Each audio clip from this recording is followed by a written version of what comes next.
boat people. It was the term used to describe over 1 million of South Vietnamese fleeing Vietnam's oppressive communist regime by boat after the Vietnam War. Children, women, men, parents young and old risked their lives braving terrifying storms and barbaric pirates.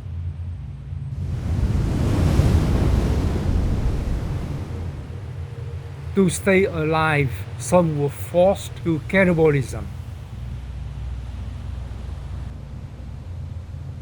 Their stories have not been told for the last 50 years, but I know because I was one of the survivors.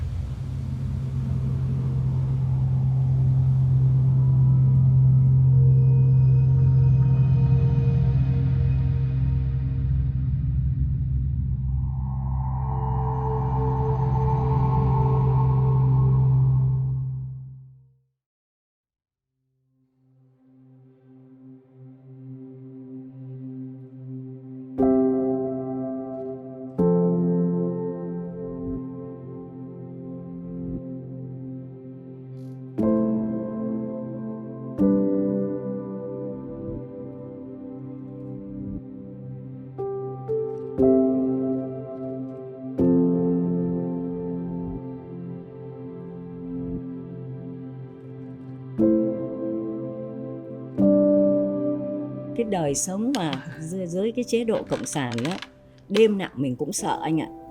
Có những cái người bạn của tôi, ban đêm họ đến họ đập cửa một cái là họ cho đi, không bao giờ về nữa.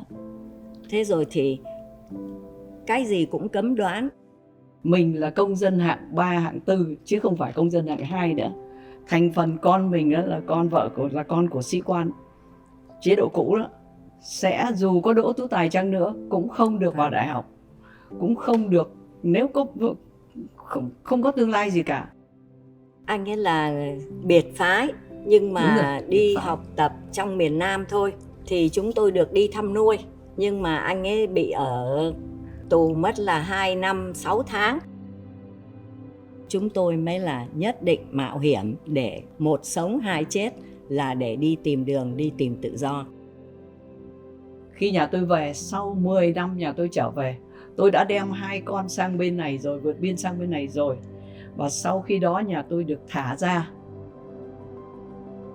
nhà tôi cũng vượt biên nữa. Thì sang đến bên này mới gặp nhau. I didn't want to leave my parents. I didn't want to leave my family, but I had to go. My mom said, "You must go. You must take your sister and brother with you." We left Vietnam for a few hours, and then we encountered a very, very bad storm. That anytime a wave crashing down in the boat, we all thought we were going to die. During the time that we were inside the boat, we didn't know day or night, and we were like tunas, lighting each other, and then with the rocking of the ocean. Like I would say 99% people got sick, except my mom. And people would throw up over each other. I remember when I was lying there, the throw up was like all around my body, and the stench of it was horrific. A lot of people have been in the ocean for weeks. By the 15th day, one of the men died of thirst. That's the first casualty we got. And then my husband and a few able men have to toss him overboard, saying a prayer for him and push him overboard. I still remember the image of his body following the boat for a long time. And then night came, and we thought that would be our last night. We would never wake up again because there was nothing left. And again, there's no food, no water, because the water tank was broken.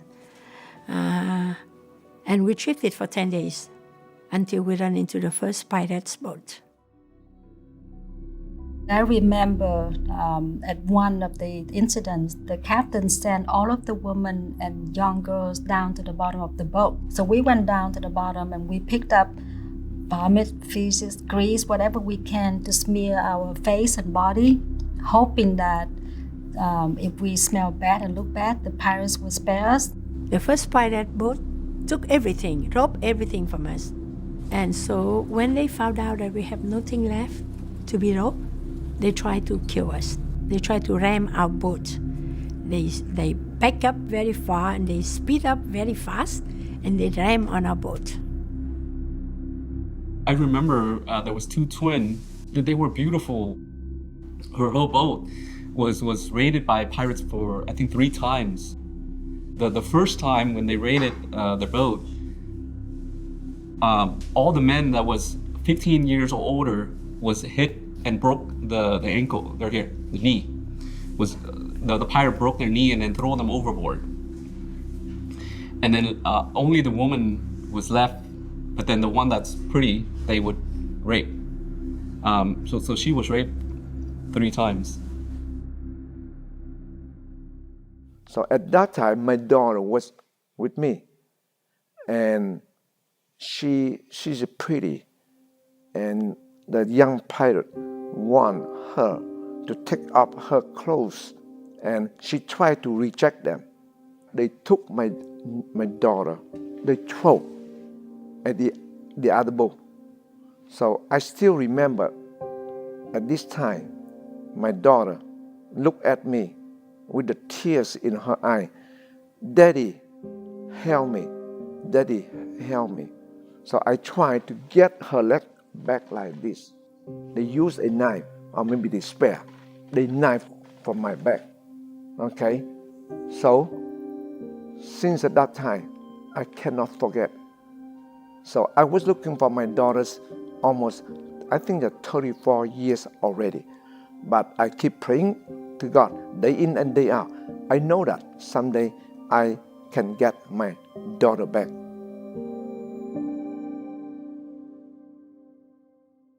We could not stand the life in Vietnam anymore, so we escaped from Vietnam. And we went by boat. After 3 days, we went to Malaysia. And then they did not want to accept us because the refugee camp at that time closed. So that's why they sent us to the jungle. They did not know what would they do with us. We suffered a lot in the jungle. We were starved. They tried to harass us. But finally, the United Nations interfered. That's why they dare not kill us at that time. And then after that, they sent us another boat, a very bad boat. The bow is broken, and the engines was bad. And they did not tell us that the sea at that night, there would be a big storm coming.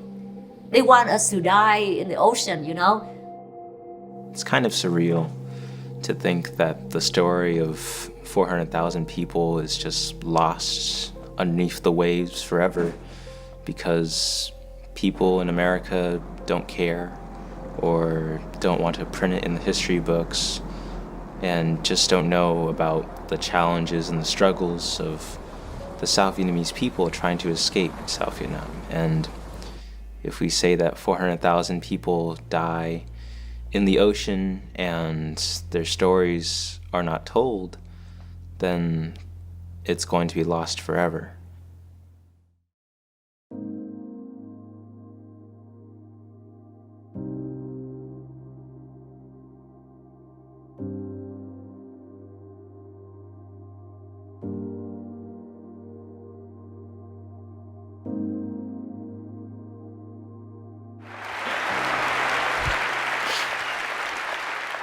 My journey started on a boat.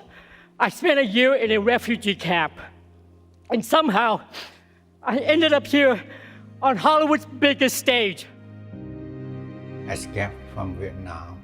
During the Vietnam War, I was the soldier. I come here, I need to do something for my family. I just keep walking, doesn't matter how long. Even if you fell down, you still continue to make it, and someday you will success.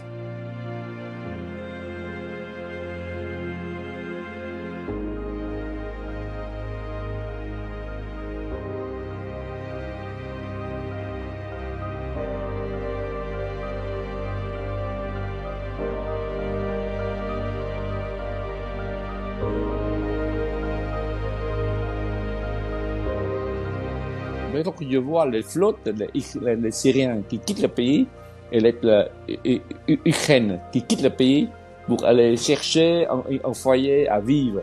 Ça me touche beaucoup.